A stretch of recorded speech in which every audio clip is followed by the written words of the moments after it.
Okay guys, just a little bit of a tip once we're working with more complicated identities. So this would be the case where you work on the one side, you choose it, you work up until it's in its simplest form. You can't go any further unless you want to be really creative. And what happens then if it doesn't look like the right hand side? Okay, so let's see. So for the example, I'm going to do page 143, question 2F. Question 2F. Alright. So this question says tan theta minus sine theta over sine cubed theta. And that's equal to sec theta over 1 plus cos theta. Alright, so let's start working on the left hand side, and we'll keep working until it's in its simplest form. No more identities that we can look at, no more basic simplification. So let's get going. So tan we can turn into sin over cos, because we always want to turn everything into sin over cos as a general rule, as a first step. That usually simplifies our life a lot, over sine cubed theta. And we keep writing the left hand side down as we go along, I mean the right hand side as we go along, just to see if it is equal or not. So now we've got fractions that we're subtracting. So what do we do then? We get a common denominator. So the common denominator for this top part would be cos theta, and then we see we have sin theta. It already has the cos, so that's fine.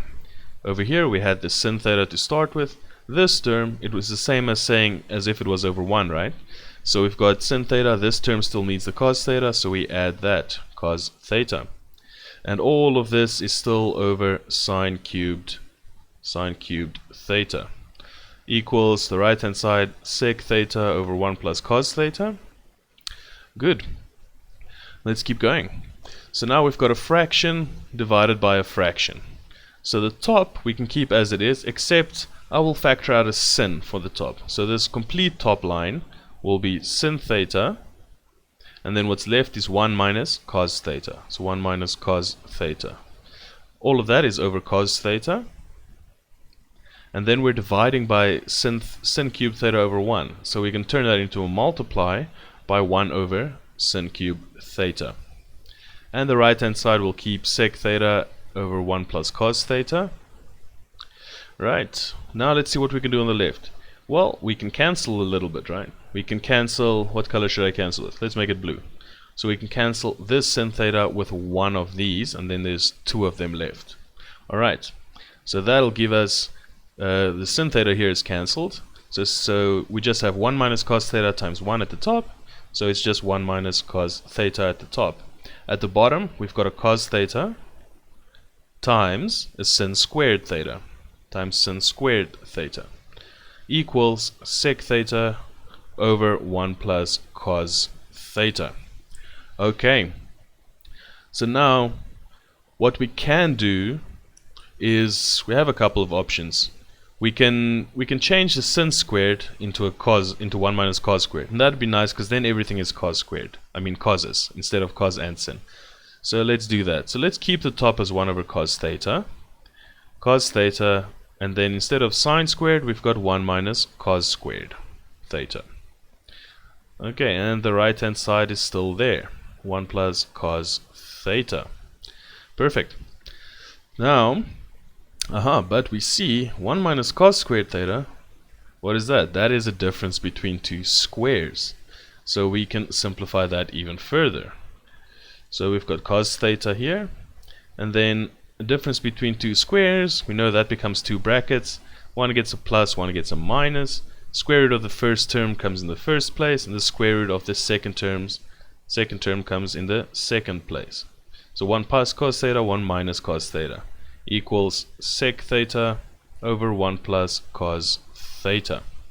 Alright, so now what we can do is we can cancel, right? We can see this term is exactly the same as this one, so we can cancel these two. Right, so now we're just left with 1 over cos theta times 1 plus cos theta.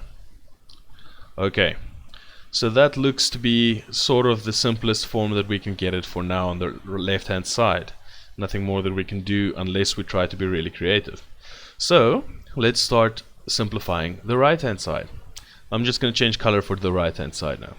So now in this side we want to change everything to sin over cos. So sec is the same as 1 over cos, and the bottom we can leave as 1 over cos.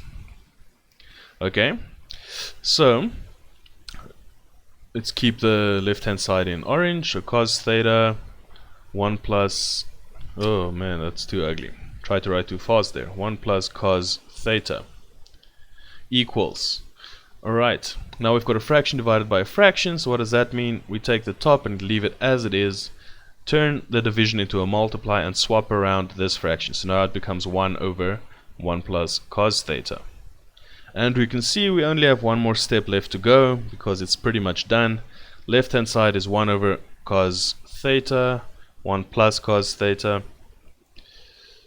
equals, and the right hand side, if we multiply this together, 1 times 1 is 1.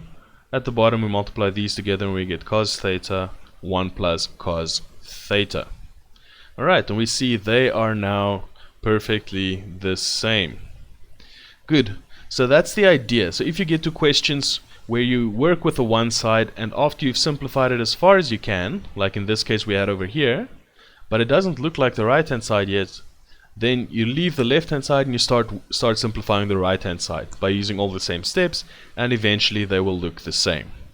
Good, so just a little bit of a tip, some of the questions might require you to do this, so I just thought I'd add that in as a little bit of an extra lesson.